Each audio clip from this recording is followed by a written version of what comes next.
Salim daiman abada ala habibika khairil khalqi kullihim. Huwal habibul ladzi turja syafa'atuhu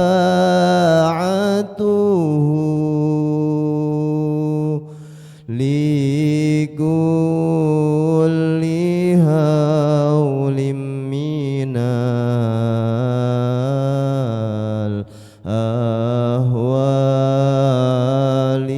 muqtahami. Ya Rabbi bil Mustafa balligh maqasidana waghfir lana ma madha ya wasi'al karami. Allahumma sholli wa sallim wa barik alaihi. Bismillahirrahmanirrahim. Assalamualaikum warahmatullahi wabarakatuh. Alhamdulillahirabbil alamin wassalatu wassalamu ala sayyidina Muhammadin wa ala alihi wa ashabi ajma'in. Asyhadu an la ilaha illallah al-malikul haqqul mubin wa asyhadu anna Muhammadan abduhu wa rasuluh shadiqul wa'dil amin. Allahumma aftah lana futuhal arifin bihikmatika wa ansur alaina wa dzakirna manasina wa 'allimna ma jahilna. Allahumma anfa'na bima 'allamtana wa 'allimna ma yanfa'una wa zidna ilman. Allahumma rzuqna fahman nabiyyin wa hifdzal mursalin wa ilhamal malaikatil muqarrabin birahmatika ya arhamar rahimin. Para jemaah Al-Hamidiyah, alhamdulillah kita lanjutkan lagi ngaji bersama pengasuh Adabul Alim wal Muta'alim. Kita mengaji kitab karangan Hadratus Syekh Kiai Haji Hasyim Asy'ari. Oleh karenanya sebelum mulai mari kita bacakan suratul Fatihah untuk pengarang mu'alif khususnya. Mudah-mudahan ilmu yang dituliskannya bermanfaat untuk kita semuanya. Dan juga khususon ila muassis Ma'had Al-Hamidiyah Kiai Haji Ahmad Syaikhu, ibunya Solkhah wa dzurriyyatihima wa fur'ihima wa usulihima. Mudah-mudahan ini menjadi amal jariyah untuk almarhumah yang sudah meninggal. Ala hadiniyah wa kulli niyatin sholihah syai'un lillahi lahum walanal Fatihah. A'udzu billahi minasy syaithanir rajim. Bismillahirrahmanirrahim. Alhamdulillahirabbil alamin. Arrahmanir rahim. Maliki yaumiddin. Iyyaka na'budu wa iyyaka nasta'in. Ihdinas siratal mustaqim. Shiratal ladzina an'amta 'alaihim ghairil maghdubi 'alaihim waladdallin. Jamaah Al-Hamidiyah rahimakumullah. Ahlan wa sahlan. Alhamdulillah. Syukran jazilan ala hudurikum fi hadal majlis. Kita lanjutkan lagi ya. Kita masuk sekarang pada muqaddimah dari kitab Adabul Alim wal Muta'alim, halaman 14. Bismillahirrahmanirrahim. Qala al-muallif rahimahullah wa nafa'ana bihi wa bi'ulumihi fid dharaini amin ya rabbal alamin. Muqaddimatul muallif. Muqaddimah atau pembukaan dari pengarang. Salam sapa dari Hadratus Syekh untuk kita semuanya. Kalau baca buku, baca kitab, jangan sekali-kali melewatkan muqaddimah, pengantar. Karena disitulah tujuan dari buku itu selalu. Saya sendiri kalau mengarang buku selalu saya sampaikan di muqaddimah itu inti dari buku itu. Jadi muqaddimah ini sangat penting. Bismillahirrahmanirrahim. Alhamdu, adapun segala puji, lillahi itu bagi Allah, Rabbil alamina yang menguasai seluruh alam. Kalau terjemah bebasnya itu Rabbil alamina, Tuhan semesta alam. Wa sholatuhu, dan adapun rahmat Allah, hu-nya kembali kepada lillah. Wa sholatuhu, dan adapun rahmat Allah. Kalau dari Allah sholat, sholawat, sholat. Dari Allah itu kita terjemahkannya rahmat. Kalau dari Nabi, untuk Nabi ya sholawat gitu ya. Nah, jadi ada tersendiri maknanya. Wa sholatuhu, dan adapun rahmat Allah, wa salamuhu, dan keselamatan Allah, ala sayyidina, itu mudah-mudahan untuk junjunan kita, Muhammadin, yaitu Kanjeng Nabi Muhammad sallallahu alaihi wasallam. Allahumma shalli wa sallim alaihi. Ashrafil mursalina.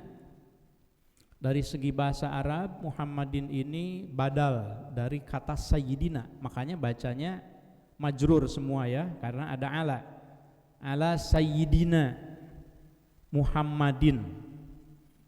Ashrafil sama semuanya, ngikuti ala. Ashrafil mursalina, yaitu semulia-mulianya utusan. Jadi yang paling mulia di antara para rasul, ashraf. Wa khatamin nabiyina, dan beliau itu penutup para nabi. Khatam itu kadang-kadang diterjemahkan sebagai stempel, capnya para nabi. Surat kalau tidak ada capnya, belum ada capnya itu belum sah, belum ada stempelnya. Nah, khatam itu stempelnya para nabi. Kalau khotim penutup ya. Jadi ya maknanya sebetulnya esensinya sama. Ya, khatamin nabiyina itu stempelnya para nabi, atau khotimin nabiyina, penutup para nabi.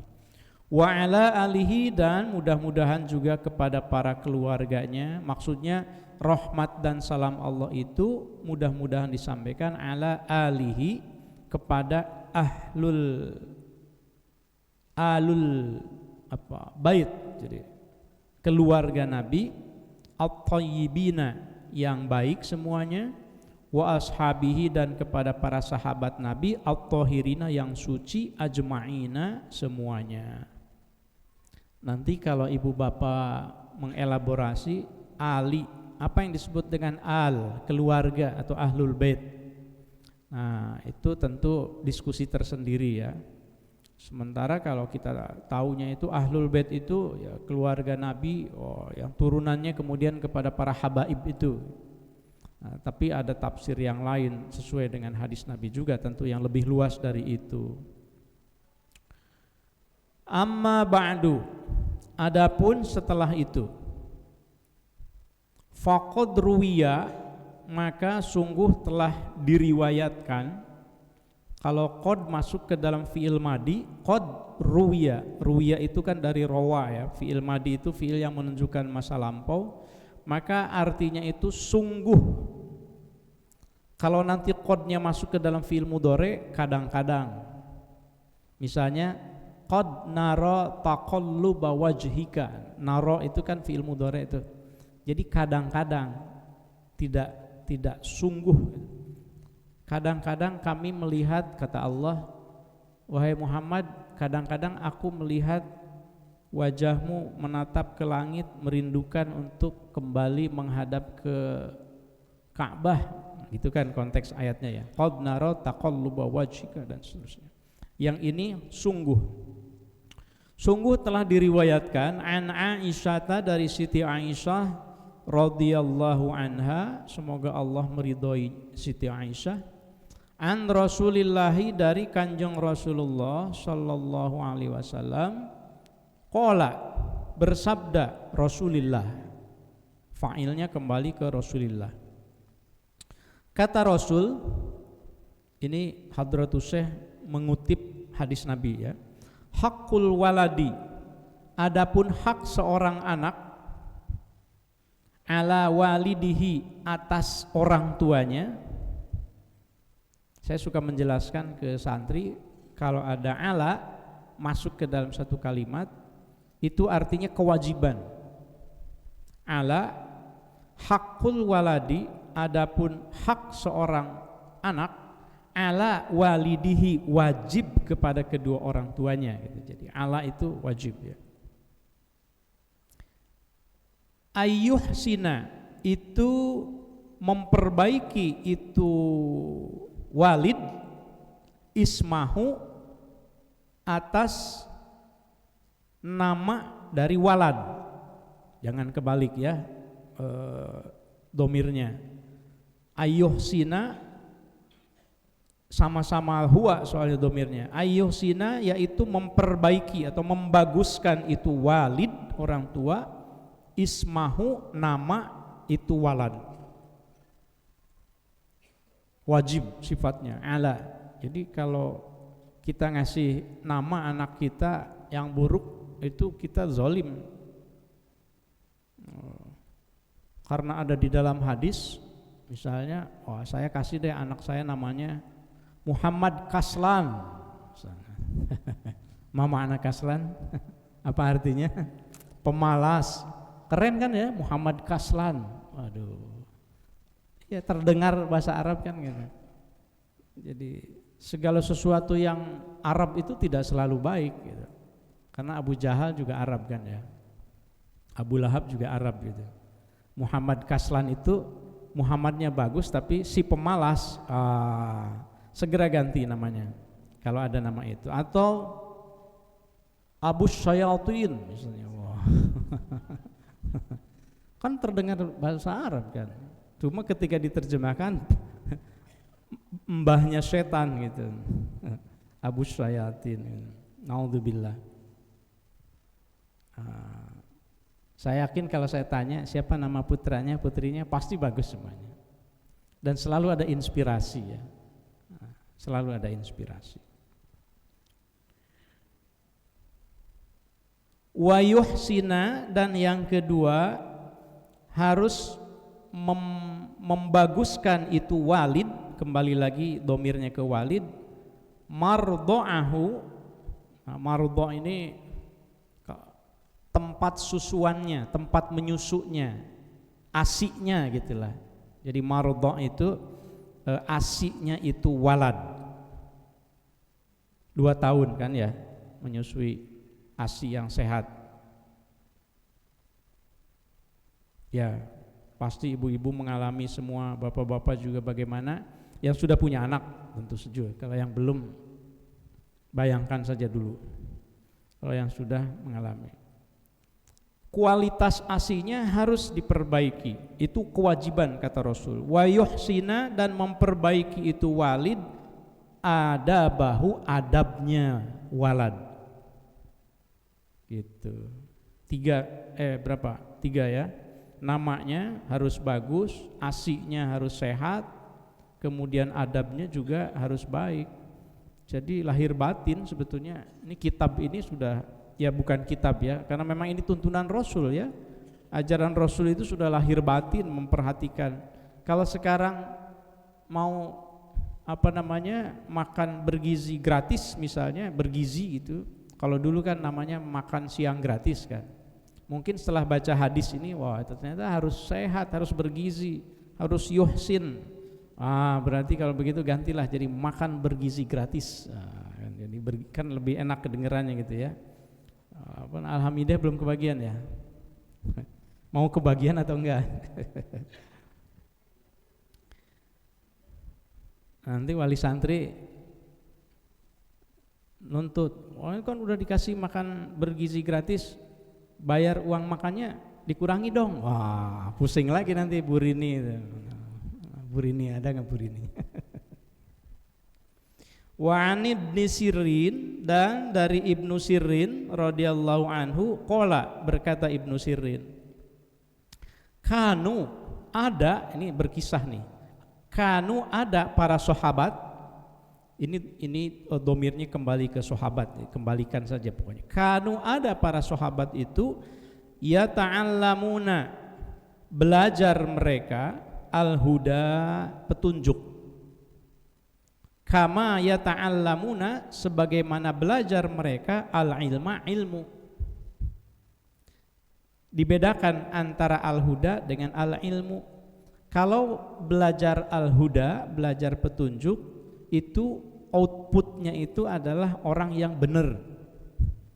Kalau al-ilma, outputnya itu orang yang pinter, intelek gitu. Nah, nggak bisa dipisahkan. Kalau belajar ilmu saja banyak yang pinter, tapi juga ada yang kebelinger. Nah, kalau al-huda, kalau para sahabat yang dipelajari itu al-ilmu wal adab. Jadi pinter bener gitu. Banyak yang pinter tetapi tidak bener. Banyak sekali sekarang. Pokoknya kalau ngobrol yang begitu-begituan tuh banyak banget ya. Nah, suka istighfar kita. Banyak yang pinter tapi justru ngakalin supaya bisa melakukan hal-hal yang tidak benar, naudzubillah. Nah, di Al-Hamidiyah tentu saja karena ini kitab adab, kita harus menekankan pelajaran ilmu untuk menghasilkan siswa, siswi, santri yang pinter, tetapi juga al-huda, jangan salah, harus yang benar.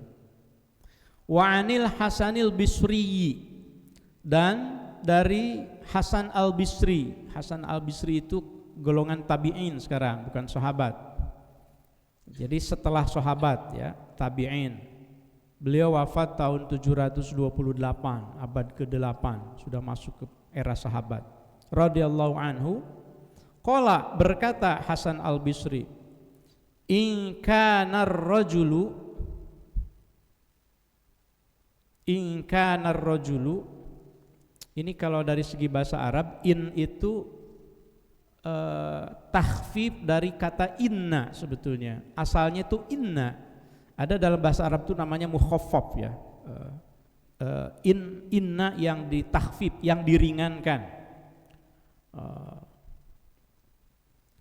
Artinya tetap sungguh. Jadi in kana ar-rajulu, sungguh ada siapa ar-rajulu, seorang laki-laki, la yakhruju, sungguh keluar itu ar-rajul. Keluar maksudnya di sini thalabul ilmi, rihlah ilmiah, mengembara. Kalau boleh saya terjemahkan mengembara aja deh. In kana ar-rajulu, sungguh ada siapa ar-rajul, laki-laki itu, yang namanya laki-laki itu, la yakhruju, sungguh mengembara itu ar-rajul, fi adabi nafsihi, dalam mempelajari akhlak dirinya, nafsihi, dirinya itu ar-rajul, as-sinina thumma sinina, bertahun-tahun, as-sinin bertahun-tahun, thumma sinin kemudian bertahun-tahun. Jadi mempelajari adab itu supaya jiwa kita baik itu tidak cukup 3 tahun, tidak cukup 6 tahun, tidak cukup, tapi bertahun-tahun. Ini orang-orang dulu sejak zaman sahabat dan zaman tabi'in. Kalau di Nusantara misalnya, orang yang thalabul ilmi yang paling lama yang saya tahu catatannya itu dari abad ke-17 misalnya, ada satu manuskrip namanya atau judulnya itu Umdat al-Muhtajin. Itu di dalamnya itu ada cerita tentang Syekh Abdurrahub Singkel, seorang ulama Aceh, itu belajar 19 tahun di Mekah dan Madinah tentu saja. 19 tahun, jelas sekali, rinci itu. Itu manuskrip abad 17 yang terlengkap menjelaskan biografi ulama Nusantara. Kan Hadratus Syekh 7 tahun kemarin ya. Tahun berapa kemarin tuh? 1892, kemudian sempat kembali, kemudian belajar lagi selama 7 tahun. Nah, jadi memang begitu. Yang namanya rihlah ilmiah itu as-sinin tsumma sinin. Kalau kata syair itu di dalam Ta'limul Muta'alim kan tuluz zaman istilahnya. Memang harus lama. Untuk ngasah akhlak kita itu harus lama. Wa an Sufyana, dan dari Sufyan bin Uyainah. Wa an Sufyana ibni Uyainata. Jangan dibaca majrur walaupun ada an, karena itu isim ghair munsharif. Dari Sufyan bin Uyainah radhiyallahu anhu, semoga Allah meridhoinya. Ini juga tabi'in, bahkan mungkin tabi'in, karena wafatnya itu tahun 814, sudah abad ke-9, masa kekhalifahan Abbasiyah.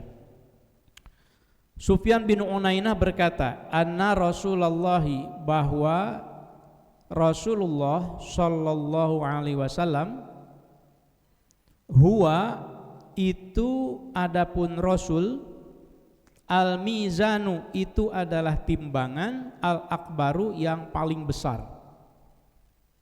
Rasul itu bisa dipakai untuk ngukur kita, timbangan itu kan.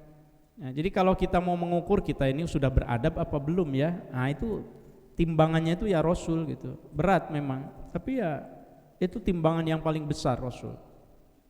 Wa alaihi, dan kepada Rasul tu'radu, diukur. Tu'radu bisa juga di apa ya, ma'rad itu kan pameran ya. Kalau tu'rad berarti dipamerkan, diukur. Tu'radu, diukur apa, al-asya'u segala sesuatu, ala khuluqihi, berdasarkan akhlak Rasul. Segala sesuatu rujukannya ke Rasul aja deh pokoknya, kira-kira gitu ya. Maksudnya tu'radu itu begitu. Tu'radu, diukur apa, al-asya'u segala sesuatu itu, ala khuluqihi, berdasarkan akhlak Rasul, khuluq. Wasiratihi, dan berdasarkan sirah Rasul. Ma makna sirah? Sirah nabawiyah kan, suka gitu ya. Apa? Sejarah, perilaku, nah, bolehlah perilaku, sejarah. Nah, kemarin saya dapat istilah yang bagus nih dari Ustadz Marbet. Beliau murid dari Kiai Basori Alwi ya, yang metode bil qalamnya kita adopsi. Kalau haul itu ada 3 istilah yang dipakai menjelaskan siapa yang dihauli. Misalnya kita haul Kiai Syaihu. Ada 3 yang dibahas kalau teman-teman mau nulis, ibu bapak mau nulis. Pertama, surahnya. Surah bisod ya. Surah itu gambaran. Kiai Syekhu itu seperti apa sih? Ya, bagi yang ketemu ceritakanlah. Oh, kemarin kita dapat cerita ya, termasuk dari Ibu Kunsiah misalnya kemarin, atau dari Zuriat juga, perawakannya ramping, kemudian selalu necis, itu surah namanya itu. Surah itu. Tentu para cucunya juga menggambarkan seperti itu surah. Yang kedua, sirah. Sirah itu ya ini. Jadi biografinya, sejarahnya, betul tadi. Kapan lahirnya, belajarnya, sirah. Nah, yang ketiga, sarirah. Yang dibicarakan ketika haul itu tentang sarirah seseorang. Sarir itu rahasia, kebaikan. Kalau ulama besar itu karomah, mungkin kalau wali gitu ya. Jadi sarirah gitu. Kan ada yang nyampe tingkat wali, ada yang mungkin nyampe tingkat ulama misalnya, macam-macam. Itu rahasia Allah.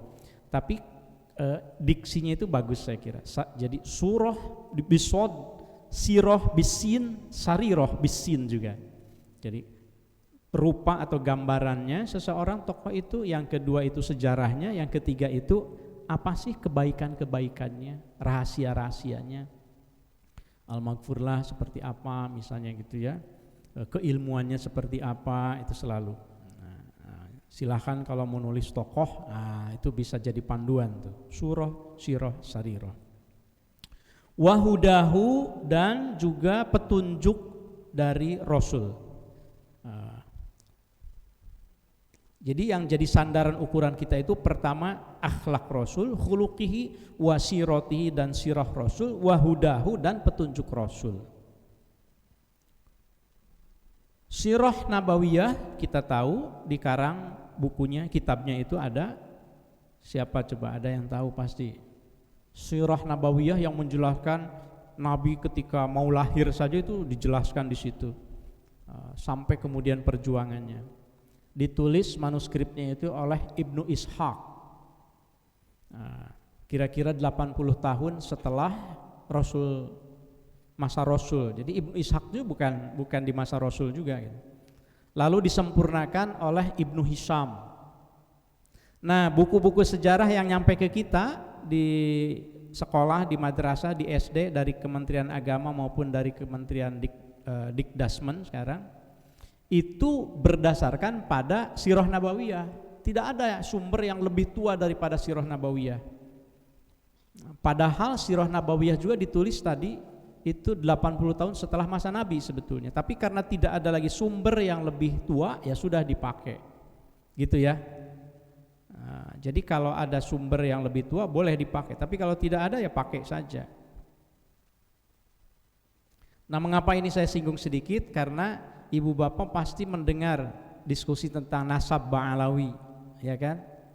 Oh, ini nyambung keturunan Rasul.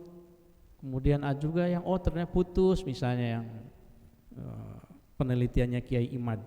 Kalau dari perspektif manuskrip bidang saya misalnya filologi, itu ada sumber itu yang memang ditulis sezaman dengan tokoh yang diceritakan seperti Rasul. Kalau kita mau menggunakan sumber yang ditulis sezaman dengan Rasul, berarti harus kita gunakan sumber-sumber Kristen, karena kan Islamnya belum ada, orang Rasul baru lahir, berarti harus dipakai sumber-sumber Kristen. Kapan sih Abrahah itu, yang namanya Abrahah, menyerang Ka'bah, tahun berapa? Itu tidak bisa dari Sirah Nabawiyah, karena Sirah Nabawiyah itu puluhan tahun setelah itu kalau mau sumber sezaman. Tapi ketika tidak ada sumber sezaman, ada, kalau dalam filologi namanya ada naskah otograf, arketip, hiparketip. Itu tapi terlalu ilmiah kalau itu. Mungkin nantilah di kelas ya. Bolehlah. Saya diundang aja ke kelas nanti lah. Saya cerita tentang tahqiq, dirasatut tahqiq. Itu kajian yang tua sekali di dalam tradisi Islam. Bisa menjawab persoalan kekinian sebetulnya ya. Termasuk soal nasab Ba'alawi mungkin yang terus-terusan rame ya. Jadi gitu. Rasul sebagai timbangan. Fama wafaqoha, fama maka adapun sesuatu, adab katakanlah. Wafaqoha, wafaqo yang berkesesuaian itu adab, atas itu apa? Kemana nih kembalinya ha? Tu'radu al-asya'u ala khuluqi wa syirati wa hudu, fama wafaqoha, enaknya kemana ya?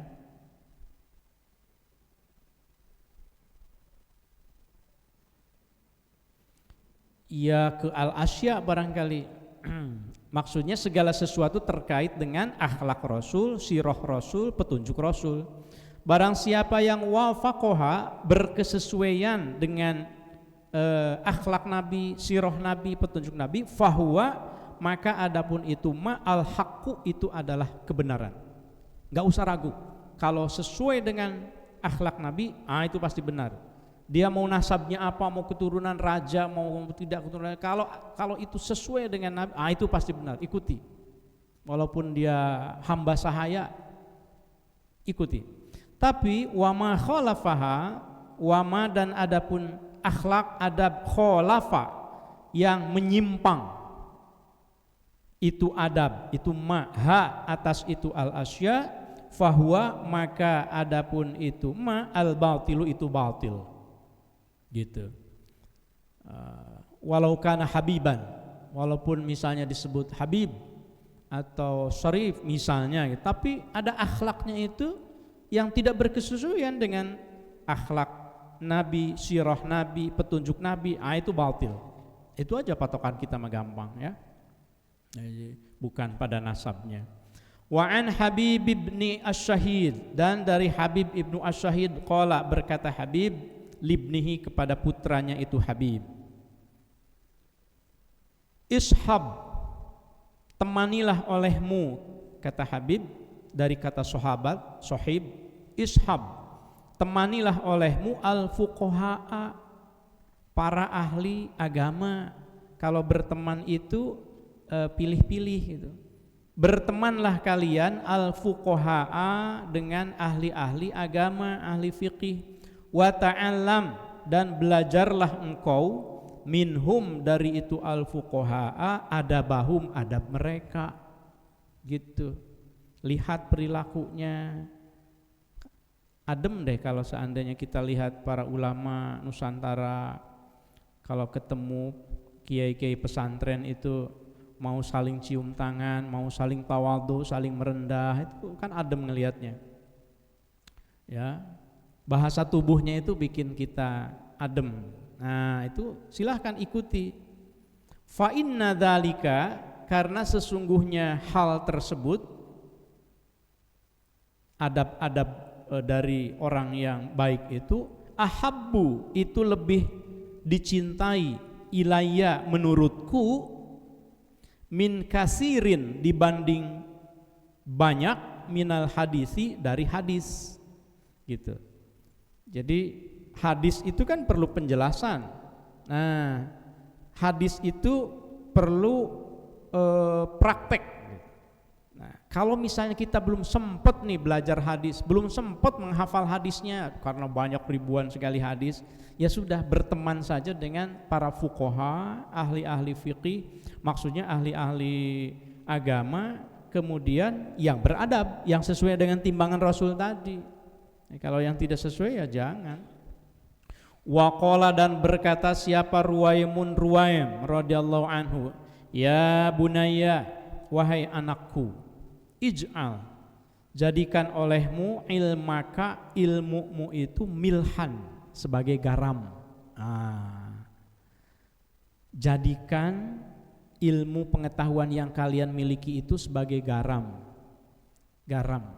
Ibu-ibu kalau masak terus sayurnya itu nggak dikasih garam, kira-kira gimana suaminya? Protes nggak?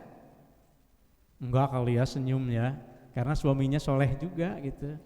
Jadi masya Allah, begitu dirasain, masya Allah, ini, aduh, garam habis ya mah ya, gitu nanyanya itu gitu.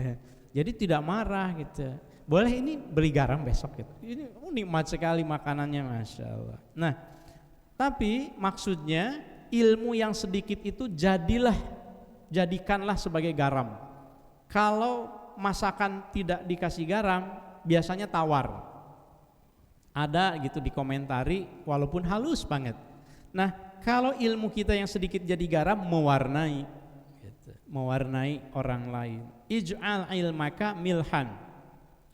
Wa ij'al adabaka, wa adabaka, dan jadikanlah adabmu itu, akhlakmu, daqiqon, sebagai tepung. Tepung sama garam sama jagung aduk jadi apa nih? Bakwan. Bu, itu buat takjil, itu nikmatnya masya Allah. Saya waktu tinggal di Jepang itu dulu kan harus masak kan, jadi masakan yang hampir setiap hari itu, pertama nasi goreng, ya bumbunya udah bawa dari sini. Yang kedua bakwan, paling gampang itu. Nah, yang ketiga itu kerupuk udang. Jadi saya udah bawa yang kering-kering di sana. Oh, Oman jago masak tuh, katanya, kita mampir kan. Oke, berapa orang? 10 orang, masak saya nasi goreng. Wow, begini katanya. Terakhir 2022 saya masak di Kyoto, mau perpisahan gitu. Pak Oman masakan Indonesia, wah siap, ya nasi goreng gitu. Nah, itu ada garam, pokoknya ada tepung, wah itu udah mantap itu. Nah ini ibu bapak sekalian, kalau ini ditempel di tembok-tembok di kelas kayaknya bagus deh. Coba minta ke santri kita sekalian latihan kaligrafi, uktub ya bunaya hadhil kalimah, ij'al ilmaka milhan wa adabaka daqiqan. Adab. Saya tadi malam sudah berdiskusi dengan para wakil pengasuh di pesantren. Tahun ini insya Allah akan kita namakan sebagai tahun adab. Tahun lalu adalah tahun Al-Quran. Alhamdulillah sudah terrealisasi sampai MOU dengan Geraha Qur'aniyah Metode Bil Qalam. Tahun ini tahun adab. Insya Allah sebentar lagi, mohon izin mungkin nanti yayasan Pak Yudi, kami akan mengeluarkan surat edaran atau SK dari pengasuh tentang tahun adab, bagaimana implementasinya di pesantren. Karena tentu saja jangkauannya ke sanawiyah dan aliyah, tapi kalau nanti unit lain meramaikan tahun adab ini, wah senang sekali. Jadi tahun berbagai kegiatan tujuannya harus menciptakan siswa-siswi santri yang beradab. Kalau ada kegiatan yang kayaknya ini lebih ke pesta-pesta joget-joget, itu tidak beradab. Itu bisa kita nilai, ya. Jadi tahun ini tahun adab. Nggak boleh ya? Iya. Pokoknya semuanya harus yang beradab gitu. Saya kira kita setuju semuanya. Karena kita pada dasarnya sudah beradab semuanya. Itu ya. Waqala, dan berkata siapa Ibnu Al-Mubarak radhiyallahu anhu. Nah, ini ada lagi nih kalimat dari Ibnu Mubarak. Nahnu, adapun kami, ila qalilin, atas sesuatu yang sedikit, minal adabi, dari adab, etika, ahwaju, itu lebih membutuhkan, minna, dari kami, ila kathirin, dibanding sesuatu yang banyak, minal ilmi, dari ilmu. Kata Ibnu Mubarak, kami mah lebih butuh adab meskipun sedikit dibanding ilmu walaupun banyak. Nahnu ila qalilin minal adabi ahwaj minna ila kathirin minal ilmi. Saya suka sampaikan ke santri, yang pinter mah banyak, yang hafalannya banyak juga tak terhitung. Nah, tetapi yang kita butuhkan adalah yang beradab. Jadi kamu tidak usah khawatir kalau hafalan kamu itu lebih lemah, ilmunya lebih sedikit. Kalau kamu lebih beradab, kamu lebih baik, lebih dibutuhkan oleh umat, kira-kira begitu ya. Waqila, dan diceritakan li imamina, kepada imam kami Asy-Syafi'i radhiyallahu anhu, Imam Syafi'i. Imam Syafi'i pernah ditanya nih. Siapa yang enggak kenal Imam Syafi'i kan? Nah, ditanya oleh seseorang, "Kaifa syahwatuka lil adab?" Wahai Imam Syafi'i, kaifa, bagaimana, syahwatuka, antusiasmemu atau semangatmu, lil adabi, dalam mencari atau dalam belajar akhlak, etika. Sejauh mana engkau antusias belajar etika? Nah, itu Imam Syafi'i ditanya begitu. Kaifa syahwatuka lil adab? Faqala, maka menjawab Imam Syafi'i, asma'u, aku mendengar, bil harfi, satu huruf saja, minhu, dari adab. Aku tuh kalau dengar satu huruf saja yang terkaitan dengan etika, minhu, dari adab, fatawaddu, maka menginginkan apa, a'dha'i, seluruh anggota tubuhku, annalaha, bahwa atas itu a'dha, asma'an, punya telinga, tatana'amu, yang ikut menikmati itu asma, bihi, atas itu adab.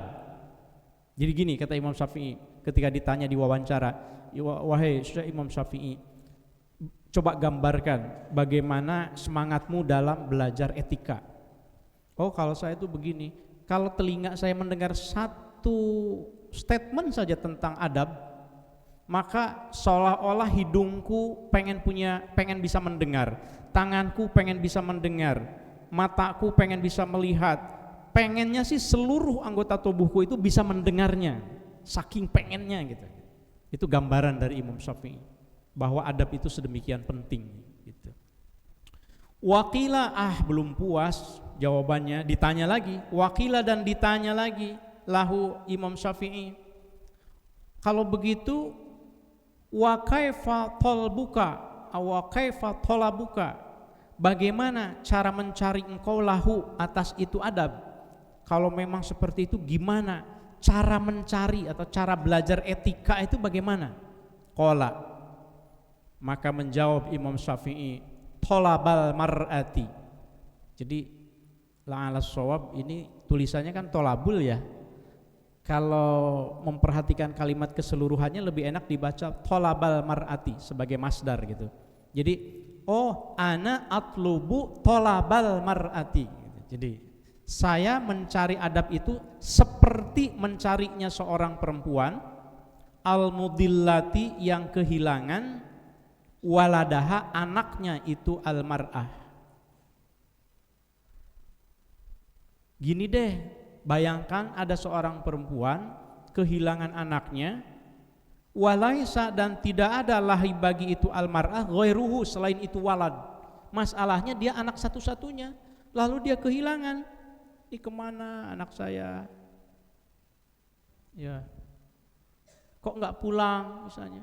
Kemana anak saya? Dan seterusnya.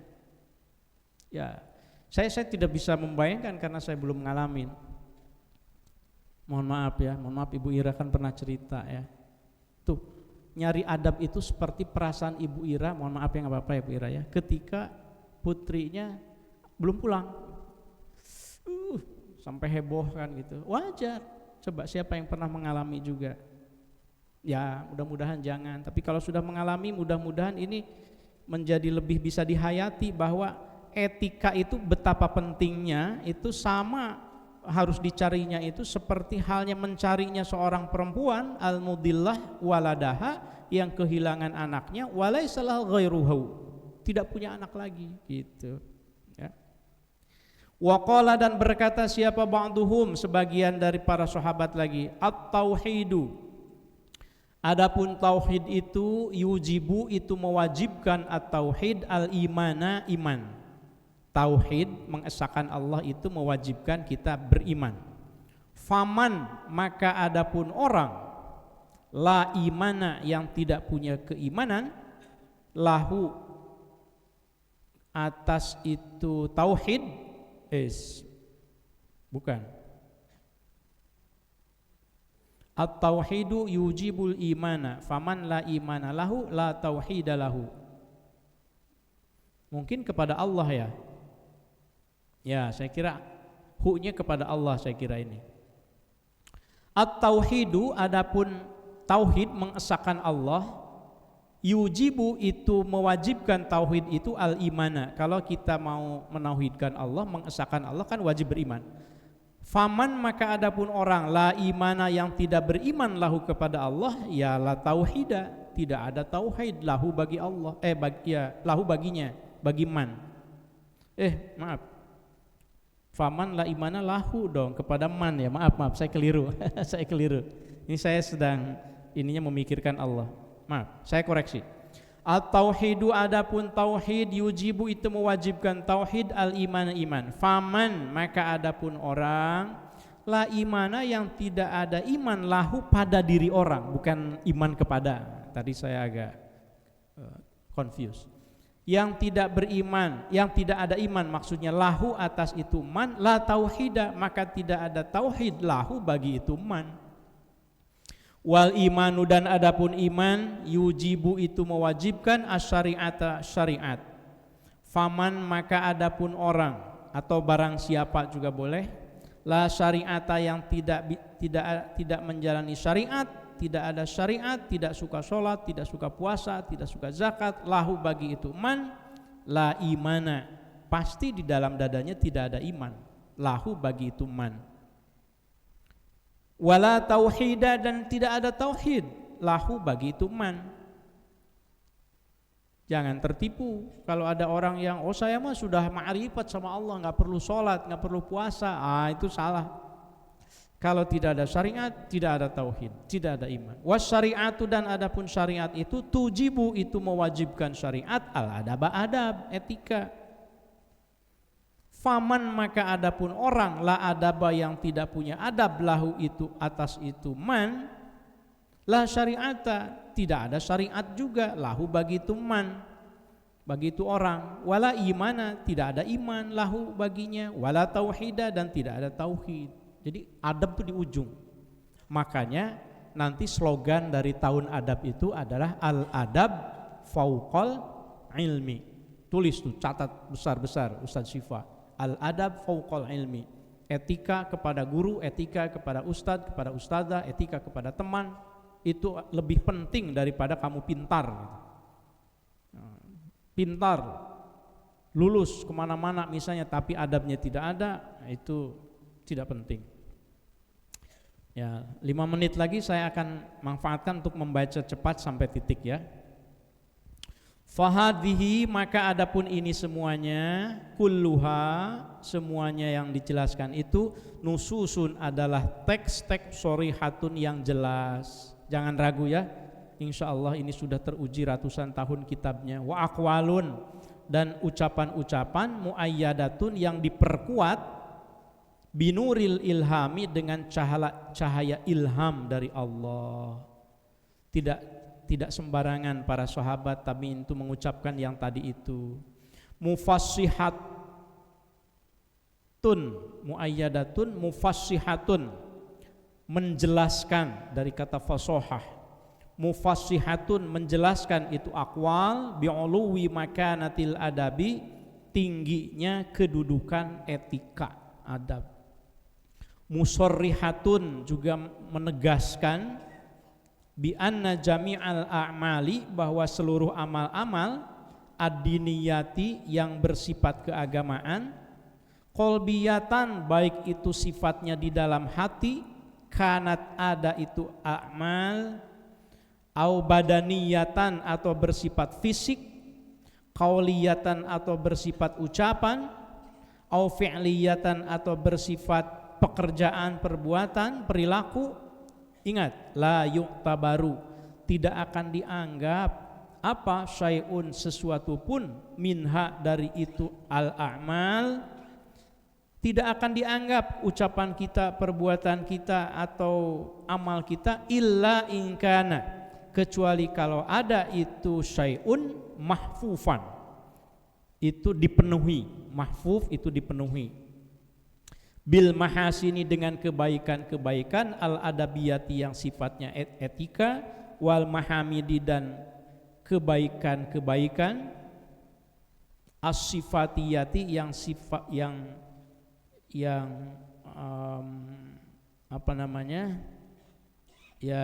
yang punya karakter, wal makarimi, dan kemuliaan-kemuliaan, al khuluqiyati, yang bersifat akhlak.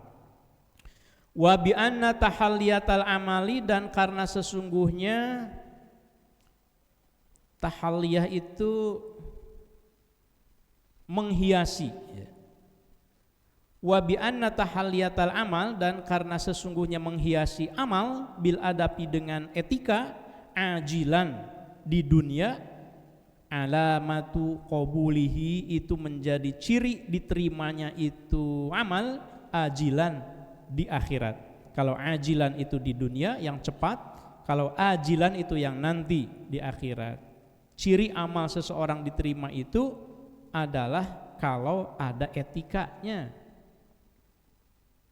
Wa bi annal adaba, dan karena sesungguhnya adab atau etika itu, kama yahtaju, sebagaimana membutuhkan, ilaihi, atas itu adab, siapa al muta'allimu, santri, siswa, siswi, fi ahwali ta'allumihi, dalam seluruh dalam seluruh keadaan belajarnya. Yatawaqqafu, bersikap, alaihi, atas itu adab, siapa al muallimu, muallim, Guru juga membutuhkan fi maqamati ta'limihi dalam seluruh tahapan-tahapan mengajarnya.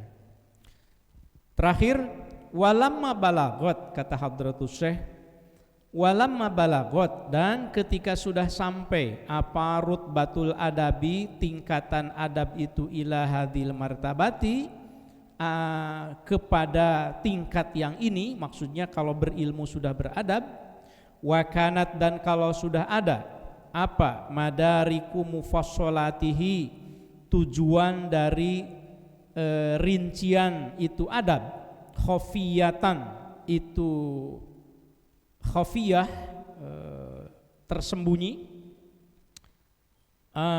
Walamma balagot rutbatul adab ila hadil wa kanat madariku khofiyah. Jadi gini, nah mengapa buku ini, kitab ini saya tulis, kata Hadratus Syekh, ketika ada pentingnya adab yang tadi dijelaskan itu khofiyatan, tersembunyi. Jadi Hadratus Syekh itu melihat para santri di pesantrennya yang belajar cuma belajar aja, hafal saja, tapi etikanya kok kurang ke gurunya gitu. Nah, da'ani, maka mengundang atau mendorong dalam hal ini. Da'ani, mendorong kepada saya, kata Hadratus Syekh, apa? Ro'a itu melihat aku, minih tiyaji tolabati, adanya kebutuhan para santri, ilaihi, atas itu adab. Oh, ternyata memang santri itu yang udah pinter pun karena tidak beradab itu perlu belajar adab, kira-kira begitu. Minih tiyaji tolabati ilaihi wa usri taktikrori tauqifihim, dan ternyata ada kesulitan usr tikrori tauqifihim, berulang-ulangnya sikap at-tolabah para santri itu, alaihi, atas itu adab, ila jam'i hadir risalah, mendorong untuk menghimpun risalah ini gitu. Jadi adanya kebutuhan para santri belajar adab dan ternyata juga tidak mudah gitu untuk mempelajarinya, maka itu mendorong saya untuk jam'i hadir risalah. Tadkirotan, tujuannya sebagai peringatan, linapsi, untuk diri saya, kata Hadratus Syekh, beliau sangat tawadhu sekali ya. Walil qasirina, dan peringatan untuk orang-orang yang masih merasa kurang, min abnai jinsi, dari anak-anak diri saya. Wasamaituha, dan aku namai kitab ini atau itu ar-risalah, haknya kembali ke ar-risalah, adabul alim wal muta'allim, etika para guru dan para siswa atau santri. Nafa'a, semoga memberi manfaat siapa Allah biha, atas ini ar-risalah, fil hayati, di dalam kehidupan kita, wa ba'dal mamati, dan setelah meninggal kita. Innahu, sesungguhnya Allah, waliyul hasanati, itu maha pelindung segala kebaikan. Alhamdulillah, muqaddimahnya selesai. Jadi nanti kita bisa lanjut ke al-babul awal. Sebelum saya tutup, saya persilahkan. Silakan Bapak Ibu yang mau bertanya.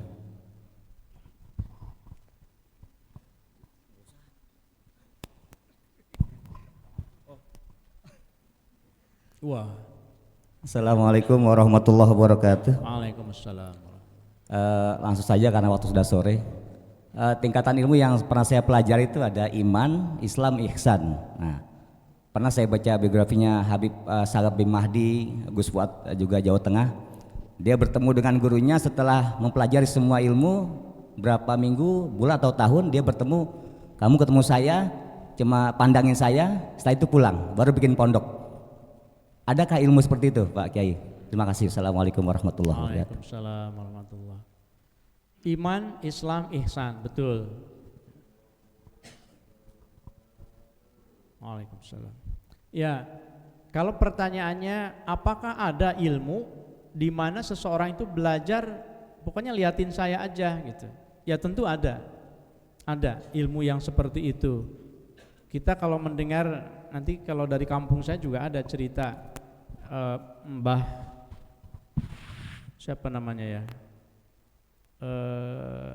saya lupa namanya, yang di Kuningan tuh yang belajar ke Syekhuna Khalil Bangkalan, Mbah Sobari, siapa? Saya lupa, yang dari Kuningan di kampung. Jadi dia itu ketika dikirim ke pesantren, udah kamu nggak usah belajar. Itu ini aja, ngangon embe gitu kan. Ngangon embe itu apa? Apa namanya?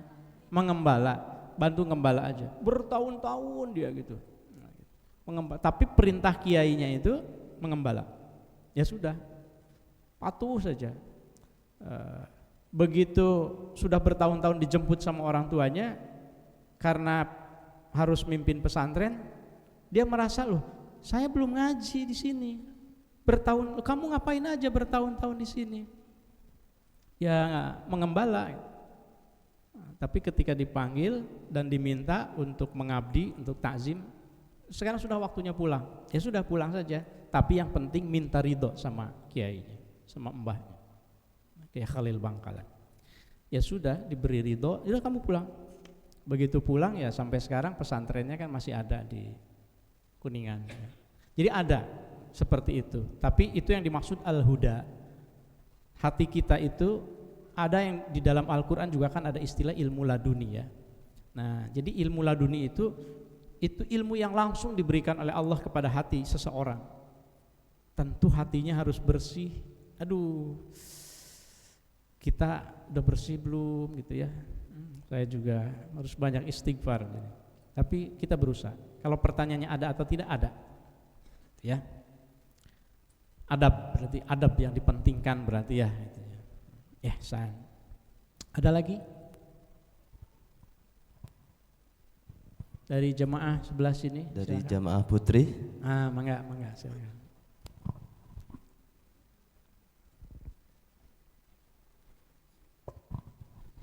Assalamualaikum warahmatullahi wabarakatuh. Waalaikumsalam. Pak Kiai, saya mau nanya ini terkait dengan pelaksanaan sholat.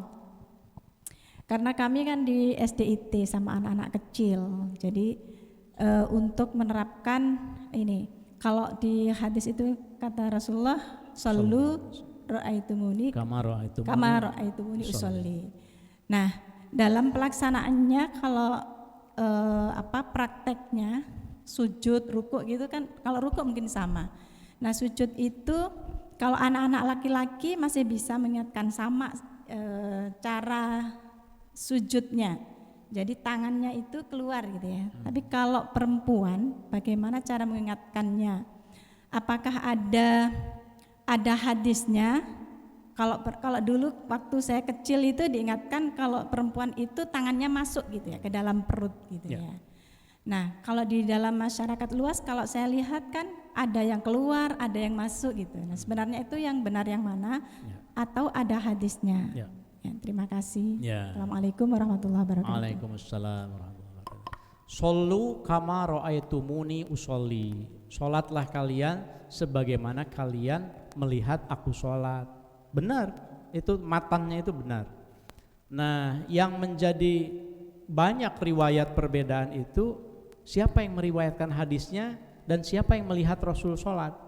Kadang-kadang Rasul sholat Allahu Akbar ini dilihat oleh sahabat, diriwayatkanlah bahwa kalau sholat itu ininya sampai begini kemudian begini. Ada juga yang ketika melihat Rasul itu ya ininya tidak sidaqab begitu, itu juga diriwayatkan. Oh, ada juga riwayatnya. Jadi melihat yang melihatnya beda-beda gitu ya.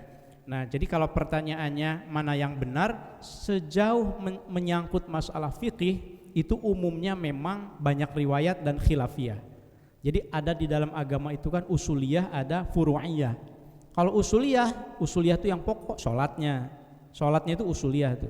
Tapi kalau yang furu'iyah, yang khilafiyahnya banyak beda-beda. Nah, termasuk mungkin salah satunya adalah soal cara sujud, cara ruku, cara sujud. Tapi saya ingin membuat ringkas. Maksud saya nanti kalau misalnya ibu bapak ya insya Allah ziarah ke tanah suci atau mungkin sudah, pasti akan melihat perbedaan itu. Karena ada yang mazhab Syafi'i, ada yang Hanafi, ada yang dan seterusnya gitu, beda-beda. Nah, tapi terkait dengan pertanyaan singkat tadi, sujud perempuan, betul di dalam fikih-fikih Syafi'i mulai dari kitab Kasyifatus Saja, Safinah misalnya, kalau laki-laki ketika sujud itu ininya gini ya, ngembang.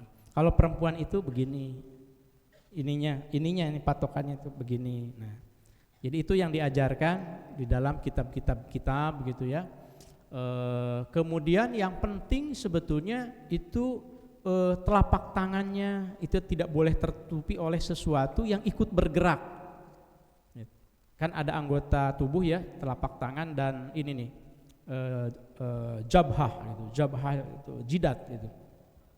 Itu yang tidak boleh, misalnya mukena itu menutupi jidatnya. Itu penting tuh dikasih tahu ke putri-putri kita, karena rentan sekali begitu sujud, kemudian sujud itu mukena itu jadi sujud di mukena, kan nggak ada bedanya dengan sujud di sajadah. Makanya patokannya itu yataharrok biharokatihi, tidak boleh sujud kepada ma yataharrok, sesuatu yang bergerak, biharokatihi, karena pergerakan dia. Kalau mukena kan ikut bergerak, kalau sajadah mah tidak gitu. Nah itu kakinya juga suka ada, saya lihat itu memang santri putra juga kadang-kadang saya lihat, tolong diingatkan, ibu jarinya itu kan malah diangkat, malah digoyang-goyang lagi kadang-kadang. Kalau yang Imam Ustadz Fatah ini kan agak lama nih, bacaannya juga lama gitu ya. Ya nikmat kita bacaannya juga, tapi sujudnya mah nggak lama sih Ustadz Fatah sama gitu ya. Tapi suka ada yang sujudnya agak lama terus dia diangkat-angkat begitu. Padahal ketika sujud itu ininya apa namanya, telapak jempol kakinya kan nempel bagian dari anggota sujud gitu ya. Nah yang begitu-begitunya barangkali diperhatikan. Itu adalah tafsiran dari shollu kama ra'aitumuni usolli. Riwayat-riwayatnya memang banyak. Mungkin nanti kalau kita mengaji kitab fikih bab sholat itu akan banyak. Memang sebetulnya harusnya sih kitabnya itu kan kalau mau lebih rinci itu harus ditinggikan ya. Kita kan mungkin Safinah, Fathul Qorib, harusnya kan Fathul Mu'in, mungkin Fathul Mu'in ke I'anatul Talibin, terus naik sampai kitab Bajuri, Hasyiah Bajuri misalnya. Tetapi mungkin kalau di pesantren Alhamidiyah khususnya minimal yang dasar-dasar dulu gitu. Karena ini bukan pesantren khusus nih, bukan pesantren salaf. Tetapi saya ingin menyarankan kepada ibu bapak, guru, khususnya guru fikih, pelajarilah kitab-kitab yang ada itu. Kalau aduh saya berat nih baca Arabnya, baca terjemahnya. Jangan sampai ilmu kita sama dengan santri, jangan. Kalau di pesantren belajar Fathul Qorib, ya gurunya, ibu guru, bapak gurunya harus yang lebih atas lagi gitu. Tapi belum belajar, boleh belajar nanti sama Ustadz Subhan. Nah, ini kan beliau nih kiai juga ini gitu. Ilmunya banyak ini gitu ya. Kira-kira gitu ya ibu ya. Baik, cukup ya. Alhamdulillah sudah 60 menit karena kita mulainya pukul 4. Terima kasih banyak para jemaah sekalian, ibu bapak sekalian. Mudah-mudahan apa yang sudah kita bacakan bermanfaat untuk kita, dan terutama mudah-mudahan kita bisa istiqomah dengan ngasuh yang model sekarang ini, dengan majelis taklim seperti ini. Karena al-istiqomah khairum min alfi karamah. Istiqomah itu lebih penting daripada 1000 karamah. Insyaallah mudah-mudahan. Wallahu a'lam bissawab. Maulaya salli wa sallim daiman abada ala habibika khairil khalqi kullihim huwal habibul ladzi turja syafa'atuhu likulli haulim minal ahwali muqtahami Ya Rabbi bil Mustafa balligh maqasidana waghfir lana ma madha ya wasi'al karami. Allahumma salli wa sallim wa barik alaihi. Assalamualaikum warahmatullahi wabarakatuh.